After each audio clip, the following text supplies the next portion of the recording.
controversial figure, I would.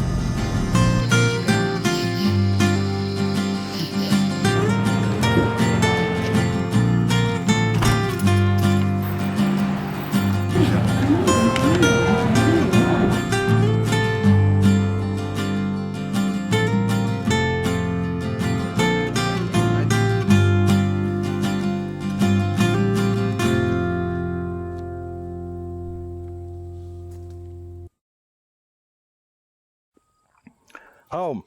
Since the first tribes of man, home has been tied to the very foundation of the human element. One's home could be a study, a shelter, and a canvas for memories all the same. Today I'd like to share with you all a portrait of the place I'm proud to call home, Circleville, Ohio.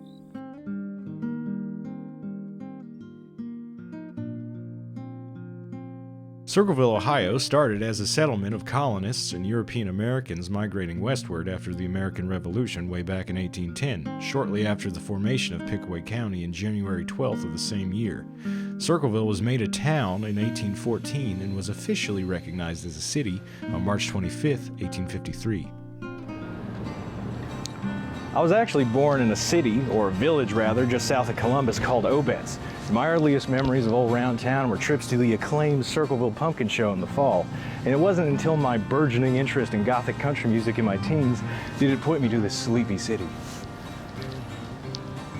During one of my daily musical therapy sessions, which were quite the necessity I might add, I happened upon a live recording of one of my living musical heroes, Lonesome Wyatt of Those Poor Bastards fame, performing a mystifying solo set at a very intimate and fitting venue named Tootle's Pumpkin Inn, which just so happened to be located no less than 25 minutes away from me.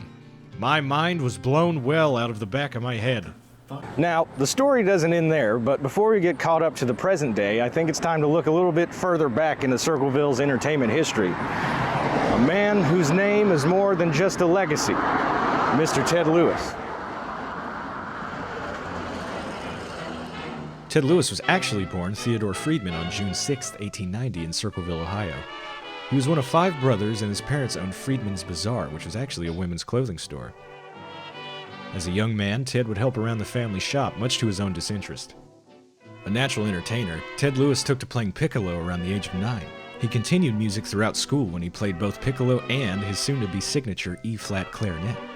Young Ted began to develop his unique syncopation from a local barber named Cricket Smith, who put together a barbershop orchestra in town. Each day after school, he would practice with Cricket and his orchestra, and this sparked Ted Lewis's lifelong love of jazz. Lewis started performing professionally at the Circleville Electric Nickelodeon in 1906, and from there began an expansive career in vaudeville that led Ted to New York City, where he worked at a cabaret club. Not long after, however, Ted Lewis's father, Benjamin, tracked his son down and brought him home, but it was far too late, for the love of the stage had already gripped him during his time in New York. It didn't take long for Ted to start back out into the world of showbiz, and eventually he met a man named Jack Lewis, and the two became the aptly named Lewis and Friedman. During their time performing on the road, the pair noticed that they were being billed as Lewis and Lewis, and their manager told them it was simply fitting better on the marquee, and from there, a star was born. Ted Lewis went on to start his first group in 1916, known as the Ted Lewis Nut Band. He eventually got booked for a gig the following year at Richter's Restaurant, a renowned venue located right off Broadway in New York City. It was then, as either fate or chance would have it, that Ted Lewis would win his signature top hat in a dice game against a cab driver. The icon of Ted Lewis, as he's remembered today, was Manifest. He went on to have worldwide success as a recording artist and vaudeville performer, with accolades such as recording with Decca, Mercury, and Columbia Records, who in particular gave him his very own silver record label for being their top-selling artist of the 1920s. He also owned his first ever cabaret club in 1918, and performed for several U.S. presidents and even King George V. Ted Lewis passed away on August 25, 1971, at the age of 81, and he was brought to rest in his beloved home of Circleville, Ohio, what he considered the capital of the world, and he was mourned by thousands. His wife and business partner of 56 years, Ada, is buried beside him today.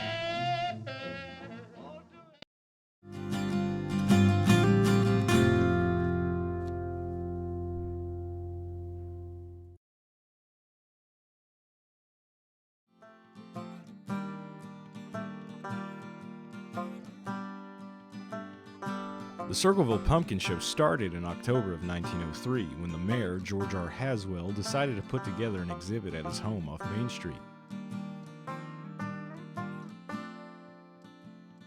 very next year, local business owners and merchants displayed crops and products of their own. And since then, the Circleville Pumpkin Show has grown each year in size and spectacle. Even today, the city continues to celebrate its sense of community and displays of incredible agricultural feats. After all, it is the greatest free show on earth. Also located off Main Street is the famous Tootle's Pumpkin Inn, a proverbial hub for some of the greatest roots music acts from all around the world.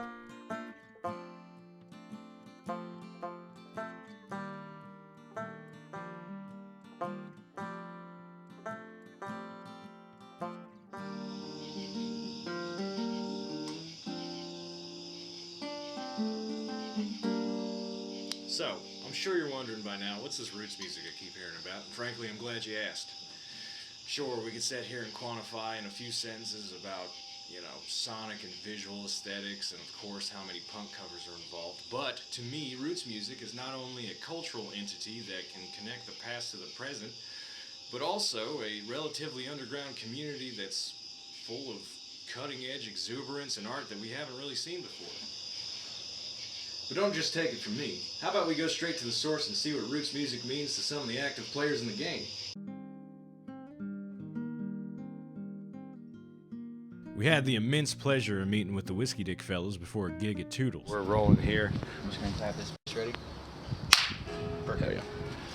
It's a good clap. I know, it was solid. Nicely done. That's what I'm here for. Alrighty, so I am pleased to have the Bastard Sons of Texas, the Whiskeydick boys, here with me today. Oh, yeah. Very happy to have you. If you guys could, for the folks at home, tell us a little about yourself. Well, let's see. I'm Fritz, and that's Reverend Johnson.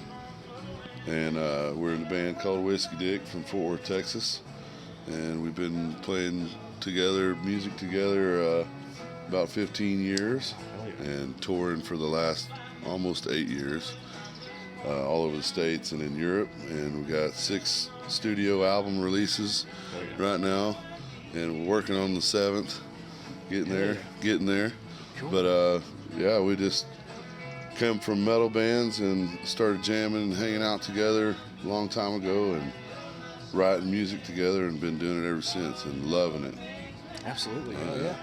Well, something that we really kind of dig into, and me personally, I take a lot of importance in, or find a lot of importance in rather, is like where music comes from and the history and sort of genealogy of music. And in your own words, what do you think is some of the most important American music that's out there today? And where could one find such a thing? In today's music, yeah. Well, it's not the radio, I can tell you that. There's no soul in that stuff that they play on the radio. Yeah. You really got to get out to the shows and see the live shows where the bands are doing their thing. The original bands are out there beating the streets and playing in dive bars, and that's where the real music is these days. Absolutely. At least that's what I've discovered. Yeah. Hey, yeah. Totally. So, where do you guys think you see this roots music scene going? If that is sort of the umbrella term for it, like the roots revival, Americana scene, where do you see that going in the next couple of years? It is kind of an umbrella because there's a whole bunch of different genres mixed together, and it's progressed over the last 10 years. There's just more and more original bands tapping into that stuff that they grew up on, that their parents listened to, and then integrating it into what they listen to. And I think it's just going to keep evolving. There's so many really badass bands out there and doing the roots, like you said, the umbrella thing. Yeah. But I think it's just going to progress, as it's even in Europe. We've noticed it's just now starting to catch on over there. So if that's the case with that, it's got a lot of room to grow. Absolutely. I believe it's got a lot of room to grow. I don't know if it'll ever take over the whole mainstream thing, because that's all controlled and whatever. But who gives a shit about that? I was about to say, it's probably better who if gives it a never... rat's ass about that. Hell yeah. Like I said, I believe, get out to the shows. You go to these bars where these bands are touring and doing their thing and sleeping in their vans and doing it because they love it. you feel that more. Absolutely. So it definitely got more room to grow. I don't see it ever stopping. Absolutely. Hell yeah, with that, I think that's fantastic. I really appreciate you guys Dude, yeah, talking man. to me. Like Don't want it. to take you over any longer. I appreciate it, man. Absolutely. I'm stoked for the show tonight, too. Hell yeah. You guys have anything you want to shout out? Shout out Rusty Knuckles, Oh, yeah, the always boys. Rusty Knuckles. Come on. Red Rumor. Red Rumor. Hell yeah. Yeah. All right. Shit, yeah, man. Heaven Phone Guitars. Okay, yeah. Thanks. Anybody open wants to sponsor me, I'm totally, hey, listen, free agent, don't worry about it. But most important is like everybody that's gonna see this or whatever. For real, get out and see the shows. Go check out the bands, support them. If you don't have, a bunch of money, it doesn't matter. Just get out and get some music in your soul. The scene man. becomes one big family. good for That's you. the best Yeah. part about it. We're all friends. Everybody you see, the people in the crowd, you end up knowing. It's all open arms, man. There's nothing better. It's probably the strongest sense of community I've seen, I think, ever anymore. Yeah. Especially with whatever the roots music scene or Yep. whatever you want to call it. It's amazing. Like I said, there's no pretension. It's just all honesty and people working hard. Yep. There's no hoity-toity artist types, whatever you want to call it. Just real. That hoity-toity pretty quick if you've been on the road for Yes. Yeah, I feel wait that. till you don't shower for 2 weeks. Nobody wants to talk to you. You smell like cheese. And We're here with Whiskeydick. We're tearing it down tonight. I love these guys. Thank you so much. We'll get back to you. yeah. With that, thanks for watching. We go even more in depth with the Whiskeydick boys in a full, uncensored interview that you can see in the description below or somewhere else on the channel. Oh yeah, it was a whole lot of fun, and the interview is pretty in-depth. But yeah, I enjoyed making this quite a bit. We learned a lot. I had no idea how influential Ted Lewis was on our city. I really didn't know how big and expansive his career was, and it's kind of interesting how it didn't really reach common knowledge today, and it's kind of a shame. And honestly, us kind of uncovering that is the whole reason why we do this. Oh, yeah. So as a mission statement, this is fantastic. I'm definitely taken aback by just how much history there is available. It Yeah. almost seems like it's something that no one really pays attention to, but Yeah. it seems out of touch, but really there's just you can go down 3 different rows and find out more about a place you live at than you did if you lived here for 15 years. or so. Absolutely. And even in the process of doing this, which has taken quite a long time, we've got even more leads for even more stories around town, even just in Circleville. So we're definitely going to be revisiting this place for sure. But it really shows how much you learn about your community, and in particular too.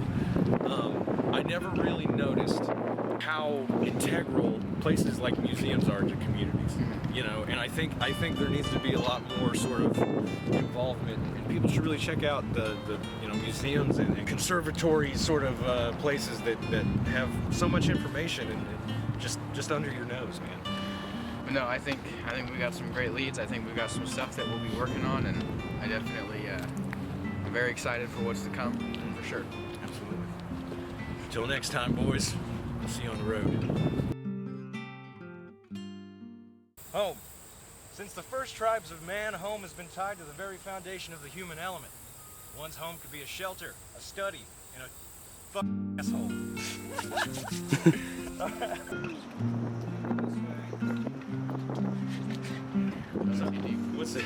What's up? And then yeah.